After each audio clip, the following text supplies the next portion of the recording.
Lawyers for former reality TV star Josh Duggar are seeking to have child sex abuse material charges against him dismissed because investigators failed to preserve evidence which could potentially help his defense, court records show.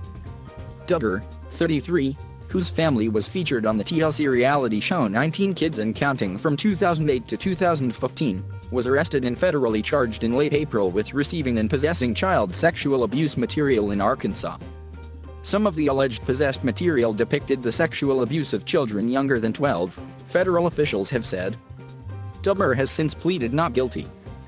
Duggar's lawyers claim in court filings, seen by NBC News, that investigators failed to preserve potentially exculpatory evidence and that the two acting secretaries of the U.S. Department of Homeland Security at the time of the Duggar investigation weren't properly appointed. Duggar's attorneys say the charges against him stem from alleged conduct involving a desktop computer from a business Duggar previously owned and operated.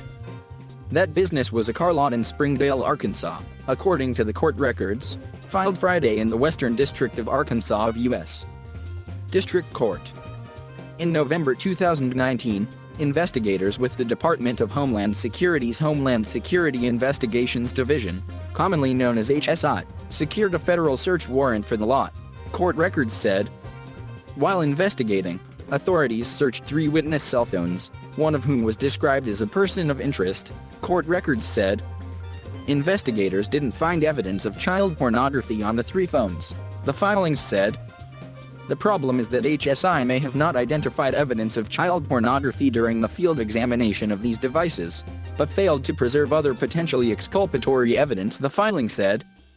What happened here is as clear as it is troubling. The government concluded the 3 devices they searched did not further its case against Duggar and therefore deprived Duggar of the opportunity to access this potentially exculpatory evidence. Representatives with the U.S. Department of Justice could not be immediately reached Tuesday for comment. Duggar's lawyers also argue that, while their client was under investigation, Kevin McAleenan and Chad Wolf were each incorrectly installed as acting secretary with the U.S. Department of Homeland Security following the resignation of then-Secretary Kirstjen Nielsen. The unlawful appointments merit dismissal in the case, records said.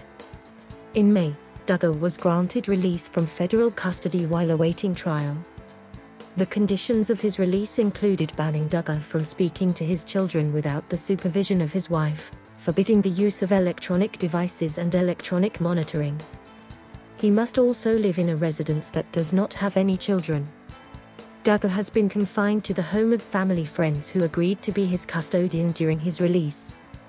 If convicted, Duggar could face a fine of $250,000 and a prison sentence of up to 20 years for each count if convicted. The judge who oversaw terms of Duggar's release also referenced past allegations against Duggar that he molested his younger siblings when he was a teenager, which originally appeared in a 2015 In Touch magazine report. Duggar released a statement at the time saying he acted inexcusably and was extremely sorry.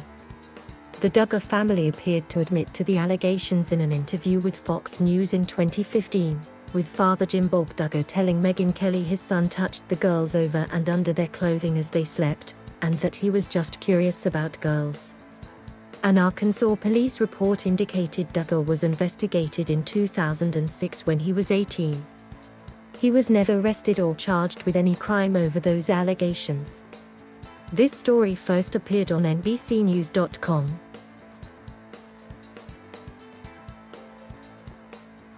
Thank you for watching. Please subscribe.